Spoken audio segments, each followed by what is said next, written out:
Killer Innovations Podcast for Wednesday, October 12th, 2005. Brought to you from Miami, Florida and Palo Alto, California. Show number 31.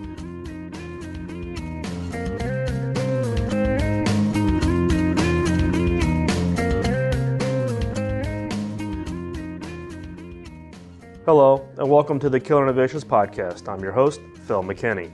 Before we get started, please keep in mind that the information and opinions expressed in this podcast are mine and mine alone, and do not necessarily reflect those of my past, current, or future employers. Well, I apologize for the show being so late. It is Wednesday. If you're a regular listener, you know that I try to get these out on Sunday on a pretty regular schedule. It's been a while since I've kind of fallen off the wagon, but kind of had a crazy travel schedule going from San Francisco to Miami for the weekend, and then turn around and coming back Miami back to San Francisco 2 days later. The reason I was in Miami was my son was competing in the North America Cup for fencing. He actually won the bronze medal, a little fatherly bragging rights here. So needless to say, it was a pretty exciting weekend and kind of threw me off track for getting all the podcast material pulled together. So as a result of all of that, that's what's delayed the recording. And then once I got back to San Francisco, literally no broadband access or crazy schedule here. So it's now Wednesday afternoon here in Palo Alto. I actually wrote the podcast out while I was on the flight, but just haven't had a chance to really sit down and record it. So first off, thanks for the feedback. Keep it coming. I'm slowly digging out from the email backlog, particularly the backlog that caused when I went to New Orleans for 6 days. It's amazing what the impact is when you drop off the grid for 6 days and now have to find a way to dig yourself out of that backlog. But please rest assured that I will respond. If you'd like to get in touch with me, you can email me at podcast@killerinnovations.com. You can always leave me a voicemail feedback message at 703-636-4460. Or you can Skype me at Phil_McKinney. First off, I want to welcome new listeners of the podcast. The Killer Innovations Podcast was highlighted on the front page of iTunes podcast page under business. And as a result, we saw the total subscriber base triple in the last 2 weeks. So there's a lot of new listeners who are just joining in to the podcast. The bad news is this is show 31. That means that there's roughly 15 hours of past shows that new listeners may want to listen to in order to catch up. And so in particular, many listeners go back to listen to the Killer Question of the Week, which is the last segment of every show. So to help the new listeners, let me provide you with at least a little bit of background to help you get a point of reference about the structure of the show and some common terms that you may hear. First off, the most common question that I get is, what is a killer innovation? Well, a killer innovation is a significant and highly profitable departure from current offerings or practices that will be difficult to imitate. So again, killer innovation is a significant and highly profitable departure from current offerings or practices that will be difficult to imitate. What do we mean by significant? It must be easily recognized as being something unique, an idea, a unique approach. It's not just an extension of what exists today. Changing the color from blue to red is not significant. Second, it must be highly profitable. As the saying goes, you're either a business or a charity. There are many ideas, but few ideas that can create entirely new industries and markets with profit streams that creates growth, jobs, and economies. And third, it has to be difficult to imitate. You have to create some kind of a competitive advantage around this innovation, whether that be intellectual properties, trade secrets, or a unique combination of skills and expertise and knowledge that you have that would be very hard for any of your competitors to duplicate. So again, a killer innovation is a significant and highly profitable departure from current offerings or practices that will be difficult to imitate. The second piece that you may hear about, or at least in the context of the show, we talk about weak signals. And what do we mean by weak signals? A weak signal is an early pattern, market movement, trend, fad that could be an early alert that there's a new opportunity about to emerge. And it's your ability really to keep your finger on the pulse of your industry and look for these weak signals that will allow you to create new ideas, new killer innovations. And then third, killer questions. And you'll find that in all the podcasts that I talk about, you'll find that there's a killer question at the end of every podcast show. And the reason why I focus so much on structuring of killer questions is that with my experience and time that I've done these workshops and work for companies where my task is to innovate and create new products, new technologies, new offerings to the marketplace, the difference between a good idea and a great idea is in the quality of the question that was posed. And so therefore, very simple questions such as, let's go create a new product that we can ship into North America. Weak question, you're going to get weak ideas. If you restructure those questions into a series of sessions that talk about, for instance, one being, what is it that our customers find difficult about assembling our product? That's a very well-structured question, and it forces you to look beyond the obvious. So again, we talked about killer innovation, weak signals, and the killer questions of the week. Each show, I'll normally present 3 segments. Segment 1 is a discussion about the how of creativity and innovation. Segment 2, we'll talk about emerging weak signals, or periodically I'll also replace segment 2 with kind of a little bit of a historical look back to leading innovators and how they came up with their ideas. So we've covered Black & Decker, LL Bean, J.W. Marriott, which is kind of funny given that I'm sitting inside of a Marriott Courtyard Hotel here in Palo Alto. And then segment 3 is always the killer question of the week. So now that you have at least some background on the structure of the podcast and the whole concept behind killer innovations, let's move on to the content for this week. So, segment 1, stealth innovation. 2 weeks ago in the podcast, we talked about overcoming your idea critics. These are the people who want to throw cold water onto the ideas that you're working on. And these are the people who typically can't come up with their own idea, but they're the first ones to try to talk about how your idea is not a good one, it's impractical, can't be done, already been done, etc. But this week I got an email from Bill who forwarded a copy of an e-newsletter from Ron May called The May Report. Ron May is a Chicago technology and entrepreneur reporter. In this particular issue that Bill sent me from Ron May, it was discussing the background and the success of Motorola's Razr phone. Now, talk about the ultimate in getting around your idea critics. Ron points out, or at least he presents a story. Can't validate if this is true. I do not have any knowledge directly from Motorola, but let's just assume that Ron's report is correct. Ron points out, or at least claims, that the Razr was developed by one engineer and his team. It wasn't a big organization of 500 people with marketing and all that. One engineer and a small team came up and developed the Razr phone. But the most important fact is that the Razr phone was built by this team after it was rejected by Motorola executives. And the team went stealth. They presented the original idea. Motorola management said, nope, not a good idea, don't pursue it. At that point, this engineer and his team went underground. They hired their own ODE, or outsourced data engineering partner, and these are typically companies located in Taiwan, Korea, China, in the Asia Pacific region. And these are companies that you go to when you have an idea, a concept of a new device, and they will actually then go build the prototype and then prepare the designs and everything to be manufactured. So in this case, after the Motorola executives said no, this team went stealth. They hired their own ODE, and off they went.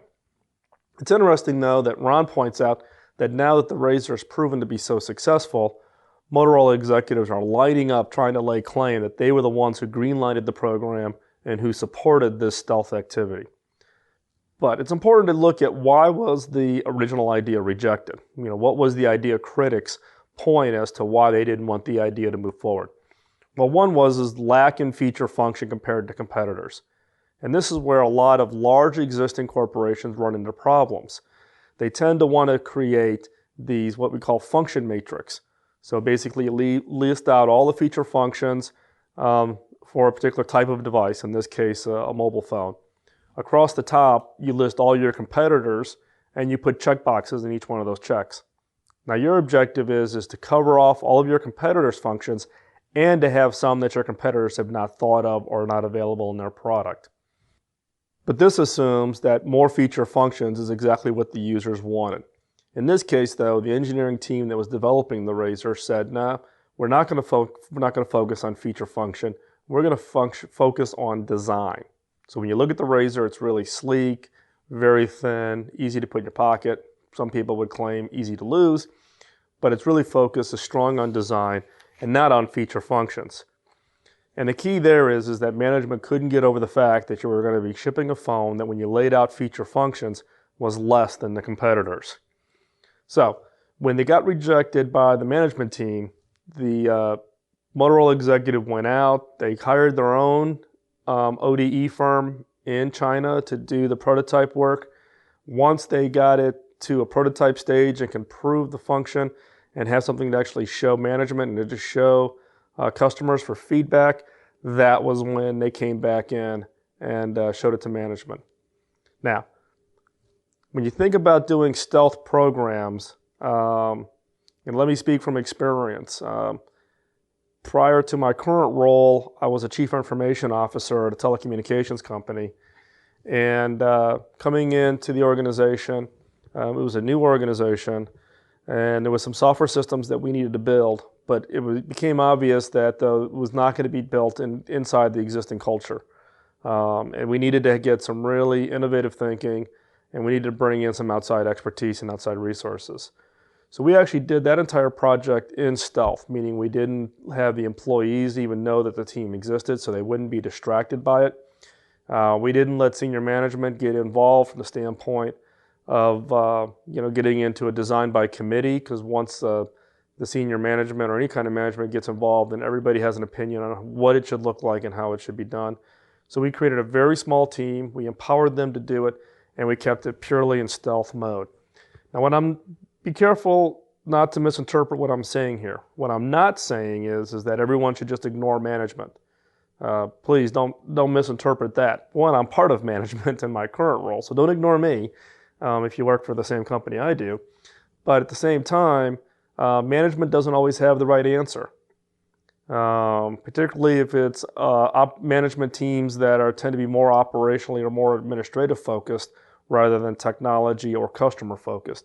In many cases, management are so tied up just doing their day-to-day tasks, they don't have an opportunity really to look up off the desk and be out in the field talking with customers and really understanding what the needs and wants of the marketplace. So again, I'm not saying that everyone should just ignore management, but also at the same time recognize that we don't always have the right answer. So in this case, stealth is not a bad thing. It's not a standpoint of you're trying to be a renegade. It can be an effective means to get your product or idea through the process inside your business and get it out into the market. So what are the basic constructs of going stealth? Keep it quiet. And in this case, keep it quiet until you have momentum. And what I mean by momentum is you've got something tangible to show. You've taken the project far enough down to where, maybe it's the 75% mark, maybe it's the 80% mark, where you're over the hump, you've proven out all the key features that are the technologies that need to be there, or features or markets, whatever the key criteria for success is. So you've got enough momentum to where once you do show it to somebody, they can see the very last few steps that are needed to really commercially launch this. So keep it quiet until you have momentum. Second is the thing that I've learned with stealth innovation is get an outside customer excited.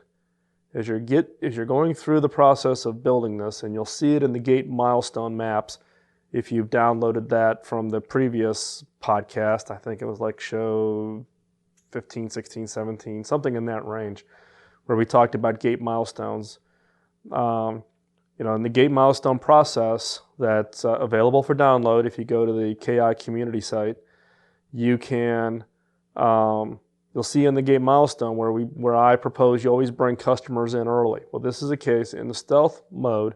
Bring a customer in early, get them involved and get them excited about what it is you're building, such that when you do go show it to management, you can bring that customer with. So it's not just here's this really cool phone, but oh, by the way, here's a customer or market segment or partner who is really excited about this, and therefore reduces the risk of management to give you the green light to move forward. And the key thing with stealth is if you're truly a believer and you have the passion, trust your gut. This is not going to be something that you can prove out and do the analytics and fully understand what all the ins and outs are going to be. This is a gut check. When you're talking about innovation, you may not have the ability to prove out all the market studies and prove out exactly what it's going to be capable of doing and what the market size is going to be and what the revenue potential is. But if you truly, truly believe, if your gut is saying that this is that killer innovation and you've got that passion, then you need to have that intellectual honesty then to do whatever it takes to bring it out. Now at the same time, if you do stealth innovation against your management's directions, you also need to be prepared to take the consequences, which means you need to be willing to say, okay, if I truly go against management and management decides to really stomp on the effort, then you've got to be willing to either fight it, take it outside, or fold up the effort. In this case, though, if you keep it quiet and do this and develop the technology and get to a certain part, this is one way to show management what the value of having these kinds of innovative programs funded and operating within the organization. So again, I want to be very clear. I'm not saying that everyone should just ignore management. There are times, though, that management is wrong. And if you've got the means and the structures and the capabilities to go stealth is a valid option to take your idea forward to the point where management can have a more tangible understanding of what your idea is, and you can potentially bring a customer alongside and therefore endorse your effort. Moving on to segment 2, weak signals. This last week, with all the time I've been spending on airplanes, I was reading the most recent issue of Business 2.0, which was talking about the top 10 trends. Interesting, though, that Business 2.0 also listed the trends that you should ignore. Kind of what I would refer to as maybe a negative weak signal. Some of these negative weak signals that was in the Business 2.0 issue were things like podcasting. That kind of hit a little close to home. Their view on podcasting is that there's really no business model. Well, in my case, there is no business model. I'm not doing this podcast to drive revenue or provide customer streams to a business or anything like that. My purpose of the podcast is simply just to share with you kind of the scars and lessons learned through my career of trying to create and innovate new kinds of ideas and products. A second one kind of that Business 2.0 said to ignore was space tourism. They believe it's far out in the future and it's still going to be kind of the purview of the millionaire club. Outsourcing. Business 2.0 says that outsourcing should not be a concern. Rote tasks will be outsourced, but outsourcing cannot be applied to those of us in the creative field. And I would classify, if you're listening to this podcast, you're part of that creative field, that new creative economy. Fourth was China's rule over the world, kind of this pessimism that China's going to take over all. Business 2.0 doesn't believe that applies. And then hydrogen-powered vehicles. They believe it's pretty far out, 10 to 15 years. My point here is not the specific trends that Business 2.0 magazine says to ignore. What I'm really talking about here is this whole issue of trend watching from publications. Every publication, every consultant, even companies, has this top 10 trend list. Kind of maybe everybody's trying to be the David Letterman of the industry. The challenge on trends, though, is they're easy to hype. And the reason they're easy to hype is that so few go back and see if they got it right. Nobody who goes out there and publishes trends, I shouldn't say nobody, very few people who go off and publish trends ever go back and analyze whether or not they got it right. So the question here is then which ones do you believe, or how do you create your own trends to identify new market opportunities? So Here's kind of a quick little process that I use when I am trying to identify new market opportunities given a set of trends. So what I do first is I consolidate the variety of lists of trends that have been identified from a variety of publications, magazines, books, websites, analyst reports, Wall Street, newspapers, wherever I can get a list of these trends, I create a compiled list. I then write them on 3x5 index cards, and I have a huge magnetic whiteboard in my office, and I use magnets to put these index cards up on the whiteboard. And then across the bottom of the whiteboard is a timeline.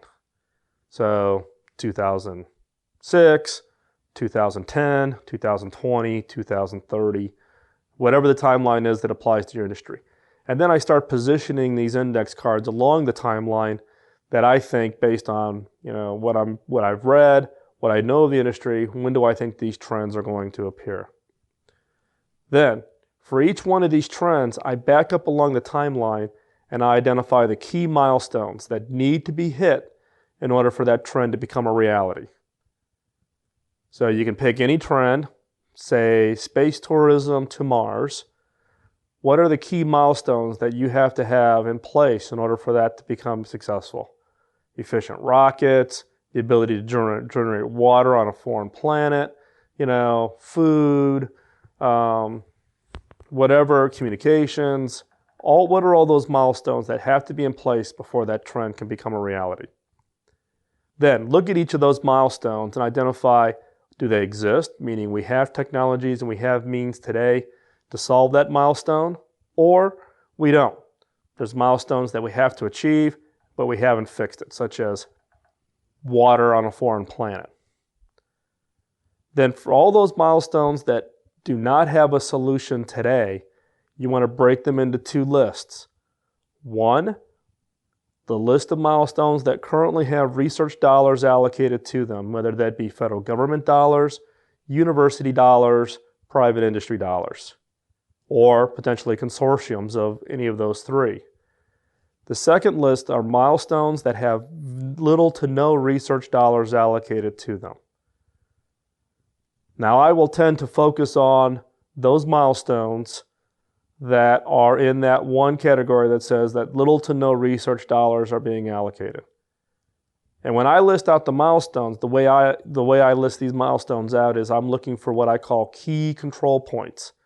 Meaning if I solve that problem, it's a key problem that everybody is going to have to solve. And if I figure out how to solve it first, it either gives me a competitive advantage or it gives me a unique differentiation, and my competitors will have to come work with me in order to achieve that trend outcome.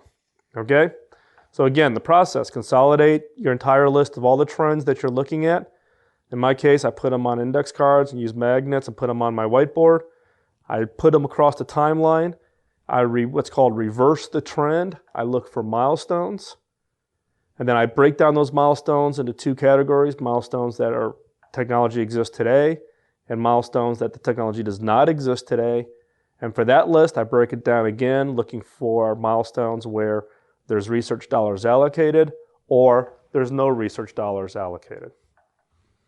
And again, those that do not have research dollars allocated, and it truly is a milestone that has to be hit, that becomes the opportunity. And those are the areas that you should begin running killer innovation workshops on.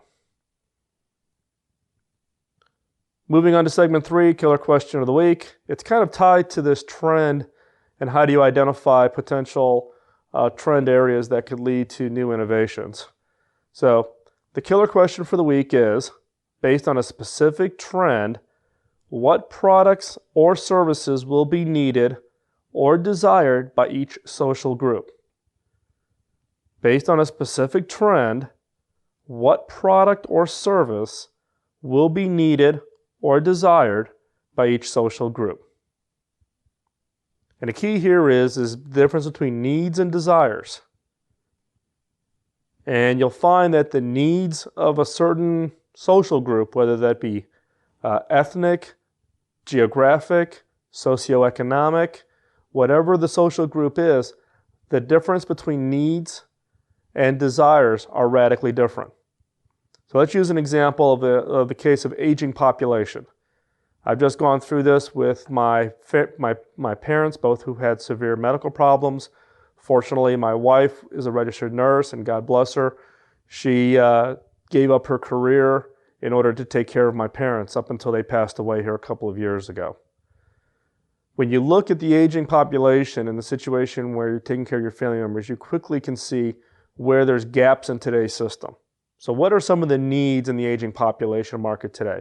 Specialty doctors, because the health needs of the aging are different than the health needs of others. And it's not just gerontology, but they have other specific specialties that we need more medical research in and more areas to work on. The other is nursing homes. In our case, with my wife and children, we volunteer every weekend at 2 local nursing homes near our home. I should say, my wife and kids do. I do it when I happen to be home for that weekend. So we've seen a lot of the issues and challenges in nursing home care. And again, what is it that you need? Let's say if you're on Social Security or you're on some kind of federal funded or government funded medical program, or what do you view as the needs if you're naturally well off and can afford to pay whatever it is you need to pay to get the right kind of medical care? 2 different kinds of categories, 2 completely different sets of needs. In the case of what is it you desire, the case of aging population, well, a desire may be in-home services, a whole new kind of social services kind of structure, services industry focused on helping the elderly stay in their home. People to do house cleaning, people to do in-home nursing care, people to do home maintenance, but aimed specifically at the aging population. Another desire could be remote elderly monitoring. So if you're an adult child and your parents are still alive, but they live some distance away, using things like RFID tags on the wrist or webcams in the home so that you can keep track of your parents. They can feel their independence, but you're there in the event that they need them. So again, this week's killer question is, based on a specific trend, what product and or services will be needed or desired by each social group? And again, social group can be geographic, ethnic, socioeconomic, career, education level, whatever category you want to apply to the social group. And keep in mind, you're looking for needs, what are my basic needs, and what are the desires. With that, we're going to wrap things up. Thanks for listening. Please keep the feedback coming. I'm not sure where I'll be next week, most likely back in New Orleans for a few days to wrap up the broadband installations there in New Orleans. We've gotten an unbelievable positive response from the residents and even government agencies that are using the broadband infrastructure that we put in 2 weeks ago. So we're going to be going back most likely this weekend in order to continue building that out to make it available to even a wider set of residents in New Orleans. And then I'll be heading off to Europe for 2 weeks for meetings there. Please remember to vote for your favorite podcast at Podcast Alley. It's your easiest way to say thanks to the producers of your favorite podcast for all the time and effort they put into putting the material together, recording, and the cost incurred in hosting these podcasts, particularly the bandwidth costs. Please keep the feedback coming. You can email me at podcast@killerinnovations.com. You can leave a voicemail message at 703-636-4460. And if you leave me a voicemail message, I'll play that in an upcoming podcast. And I apologize if you've left me one here in the last week or two. I have not listened to it as of yet, so I won't play them today, but I'll play them in an upcoming podcast. As always, you can also Skype me at Phil_McKinney. Again, I apologize for the late posting of this podcast. We'll try to get back on schedule so that the new podcast will come up either Sunday or Monday of next week and slowly get it back onto being up on the weekends. If you're not subscribed, get subscribed. Thanks for listening. Get others to subscribe, and we'll talk to you next week. Bye-bye.